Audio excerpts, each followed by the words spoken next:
And out of all the things that you've done in your career, which do you think has been the most challenging thing for you to do? Motherhood, hands down.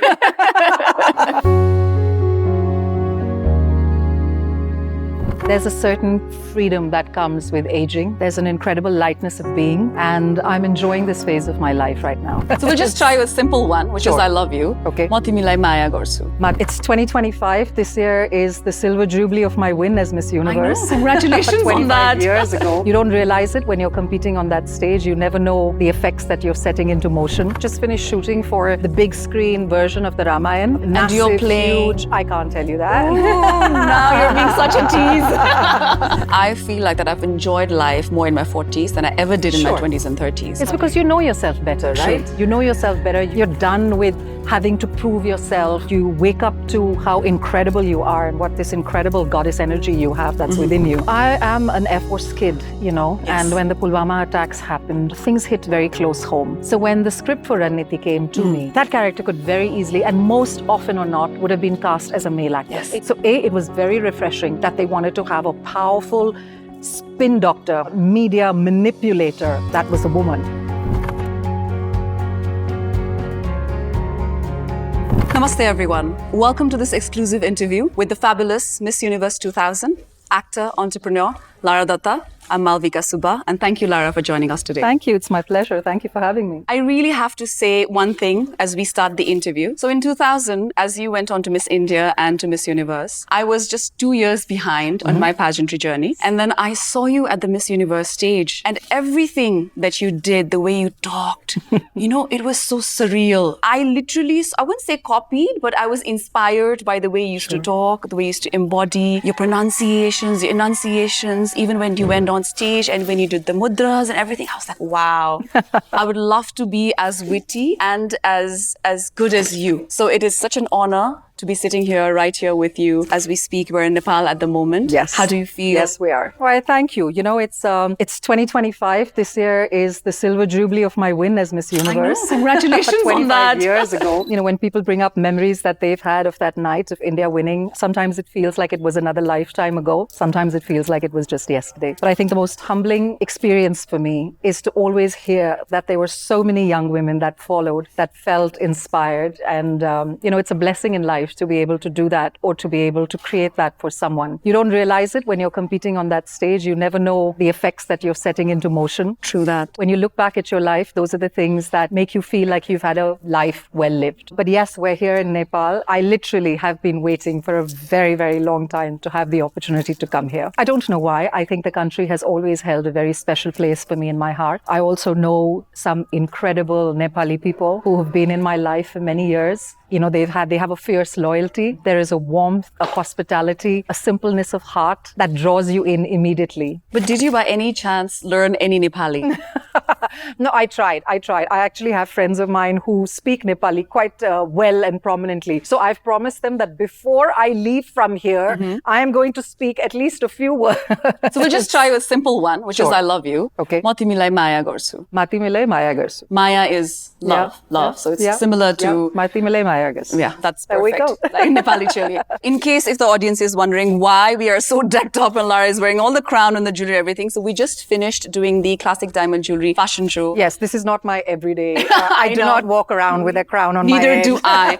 How was the experience? Oh, it was fantastic. You know, I mean, I've heard so much about Classic Diamond, and we have tried in the past to collaborate to get me here. Somehow the dates kind of never worked out. So I'm super excited with this year when the dates did, you know, the stars aligned to bring me to Nepal. I obviously study the brand because I like there to be a synergy between anything that I'm associating myself with. And I found, especially after coming here, the Maharjan family is just one of the most simple, good-hearted, kind people that I've ever worked with in my 25-year spanning career. I have never felt more welcomed. There's such a warmth. This jewelry has taken my breath away. I mean, it's absolutely stunning. Such a beautiful piece, I have to pieces, say. right? And just the craftsmanship, the idea behind a design, a concept. Jewelry is a competitive market and a very competitive space to venture into. And what hasn't been already done, you know? So to keep it new, to keep it innovative, to keep striding, to create something new in this space is very, very challenging. And I'm blown away by what I've seen on this stage tonight. The fact that it's homegrown, you know, it's not about importing things in, but something that is coming out of Nepal. It's such an incredible success story, and I'm super delighted to be a small part of it.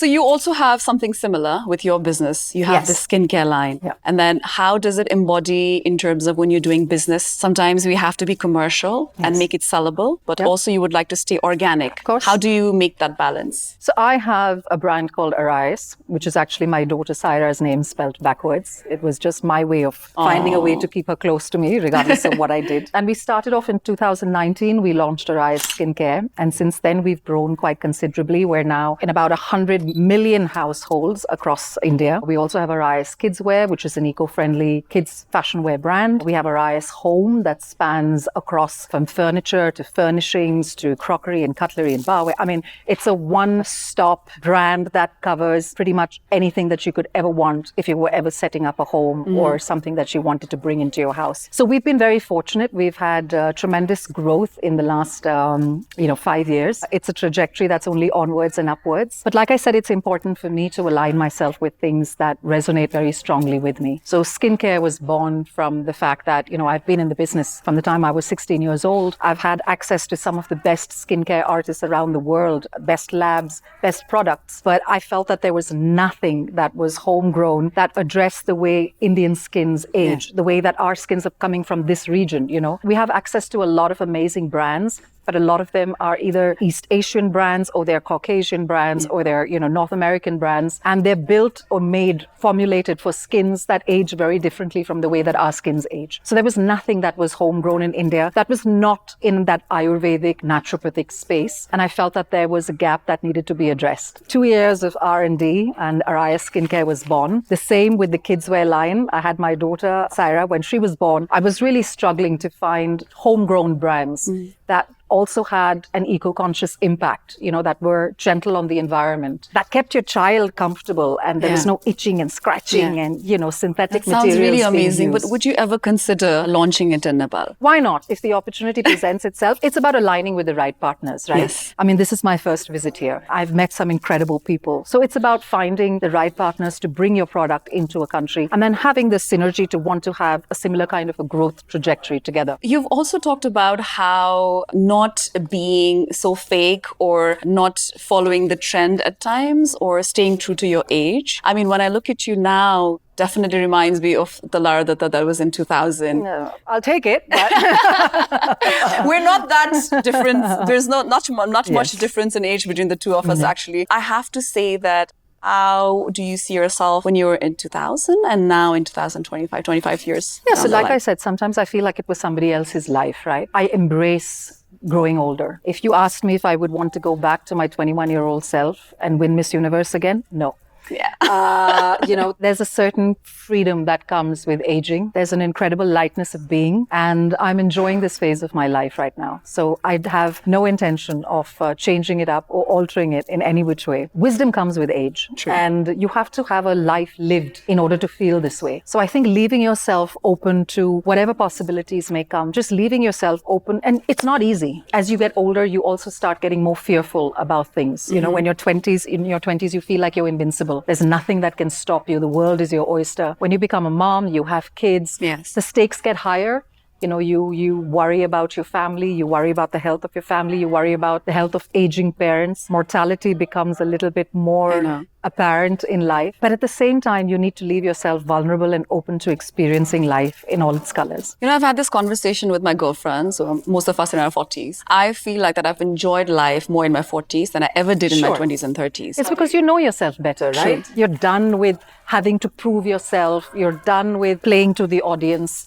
And I think as a woman especially, you literally reclaim yourself in your 40s. You wake up to how incredible you are and what this incredible goddess energy you have that's within you. And you start appreciating yourself. You start giving yourself more credit, which we normally otherwise have always put ourselves second. What would you like to tell your 20-year-old self now that you're in your 40s? Well, I would say to her, thank you. I was a crazy 20-year-old who dreamt really big dreams. And I want to say thank you for dreaming the most ridiculously impossible dreams dreams, because it's only when you dream the impossible that you get anywhere, right? That you achieve anything in life. True. So I want to tell that crazy girl with stars in her eyes and rose-tinted glasses, and, I want to hug her and I want to say thank you for dreaming that big for me. The only reason that I'm here is because she dreamed the way that she did. And out of all the things that you've done in your career, you've also hosted like Filmfare Awards and things like that. You've acted. You've done it all. I'm sure there's still more yet to come. Which do you think has been the most challenging thing for you to do? Motherhood. Hands down. Do you still have that guilt? Because I still sometimes do have that guilt when I have to leave my child for a little bit more. You're always guilty, right? The minute that baby is born, you're kind of guilty, especially if you're a working mom. But motherhood is a minefield that nobody prepares you for, For a lot of other things, you have mentors and you have people that you kind of experience and you see and you look up to, and people who will teach you things, people that you can emulate. Motherhood is like someone throwing you off, the wild end, and then you just the deep end, and then says, okay, swim. My daughter just turned 13 in January, so I'm now officially the mother of a teenager. Brings its own challenges.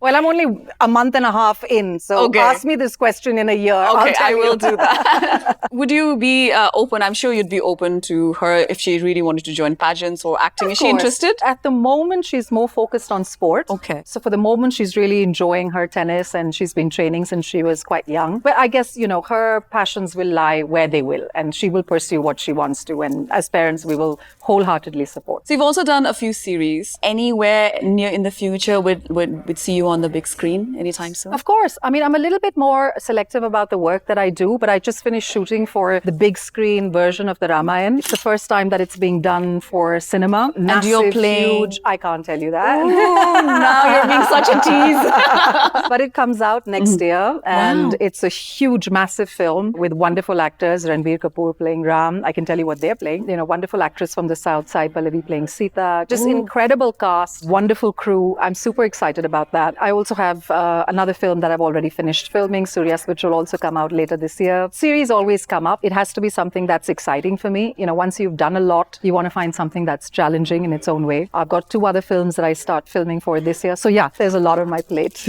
Wow, as I reflect back on your career, there was a little bit of gap in between when you had your child, right? Yes. How was it going back to work again and facing the camera? Getting back to work, I mean, I enjoyed taking the sabbatical. I didn't have Saira when I was very young. I had done quite a lot in the industry before I decided to have my daughter. So I was quite ready to take that break. And acting is kind of like muscle memory. You don't ride a bicycle for a long time, but you get back on it and it just takes you a few pedals, and then you realize I can do this. So I don't think that I felt awkward or, lost when I came back. I think I was very happy to reclaim that space for myself again, but I was also ready to reinvent myself a little bit. And I feel like the work that I've done post-motherhood has actually possibly been the most rewarding work that I've done. May not necessarily be the most popular work that I'm known for, but it's definitely been artistically the most rewarding work that I've done. I've also noticed that you are on social media, but you're still not on social media.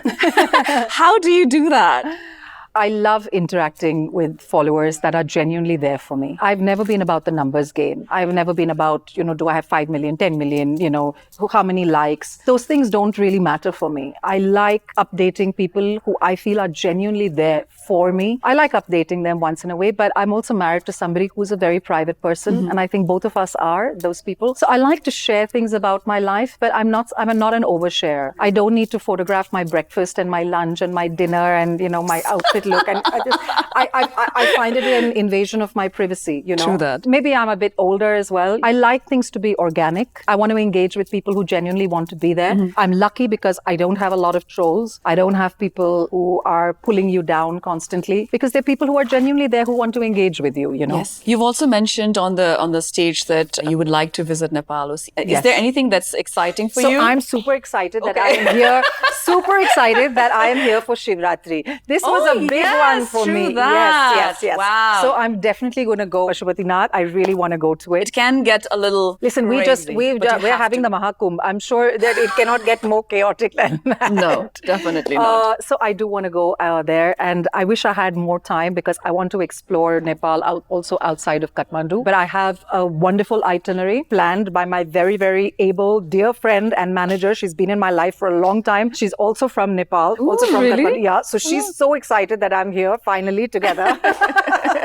I'm just surrendering myself to her for the next 2 days and going wherever she decides to take me. I hope you get to taste our really amazing culinary food. Oh, for sure. Maybe someday come for trekking and get to see the mountains. Yes. I would love to come back with my family, actually. I would love to be able to bring my husband and my daughter back. I really wanted to ask you though, in Raanneeti, I think it's a very different sort of a character that you played. Was there any like memorable moments while you were shooting? For sure. So I am an Air Force kid, you know, and when the Pulwama attacks happened, things hit very close home. And then the retaliation that India had, you know, when we also had Wing Commander Abhinandan who was, you know, shot down. For us, within the Air Force, that was a very big incident to take place. I think since the 1971 war, we hadn't had anything so significant take place. I mean, obviously within the Air Force community, you know, this was something that everybody was very, very concerned about. So when the script for Raanneeti came to me, based on the Pulwama attacks, based on what really goes on, what we see on media, what happens behind the closed doors at the highest levels of governance within this country, I think for me, that was the fascinating aspect to see, because like everybody else, I watched the entire episode outplay itself through the eyes of the media, what we were seeing on television. You never really knew what happened in the seats of power. So I think for me, Raanneeti, when that character came to me, firstly, that character could very easily, and most often or not, would have been cast as a male actor. Yes. It would have been a man's role. So it was very refreshing that they wanted to have a powerful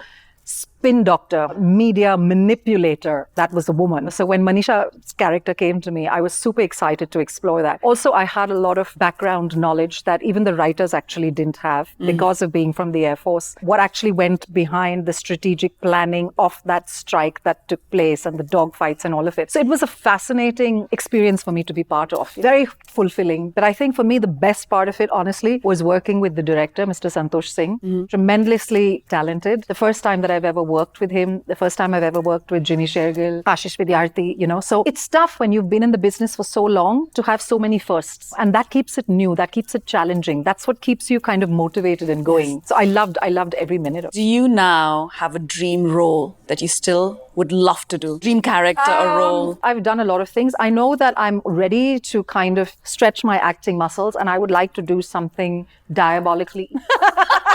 Really? Something like Cruella de Vil?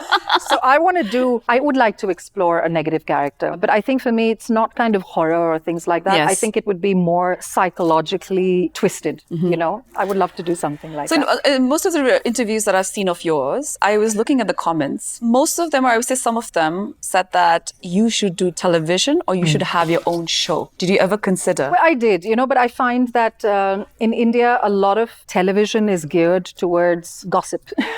But then you can also there's a lot of online platforms these days, OTT platforms. There is. You are such an eloquent person. We would love for you to I have a few ideas and concepts of the things that I would like to do, but I can't bite off more than I can chew. I know. You know, so I'm assuming that there is a time in life for everything that will have its own time and space. And when that time comes, then everything automatically comes into fruition. So I'm sure that at some point of time, it will happen and everything will line up the way that it's meant to. Okay, final question. How do you and where do you see yourself when you're in your 60s? Oh my God, when I'm in my 60s. I know. I could have said 50s, but then I tried to stretch it a little bit. We're not that far from it. But my 50s are right around the corner. No, but I think for me today, my biggest priority is, like I said, I'm a mom to a teenager. Should she follow sport, I'm going to have to get on the road with my daughter, just the way that I did a decade ago with my husband. I've got to get on the road with my daughter, and I want to be an asset to her, not a liability. Yeah. So my biggest priority right now is to take as good care of my health as I possibly can, be a fit 60-year-old. I want to be mobile and active. I want to have all my mental faculties in place. That is very important. I would love to be able to build out Arias, take it to more households, just strengthen its position, possibly explore more verticals within that space. I would love to be able to write. If I haven't written by the time I'm 60, I should put that thought to bed. I definitely would love to be able to have written something by the time I'm 60 years old. And I'm sure you'll still be fabulous and you'll still be rocking and you'll still be doing a variety of things. Thank you so much for being with us today. It was a pleasure. It's a pleasure, absolutely. Thank you. Thank you for having me. Thank you.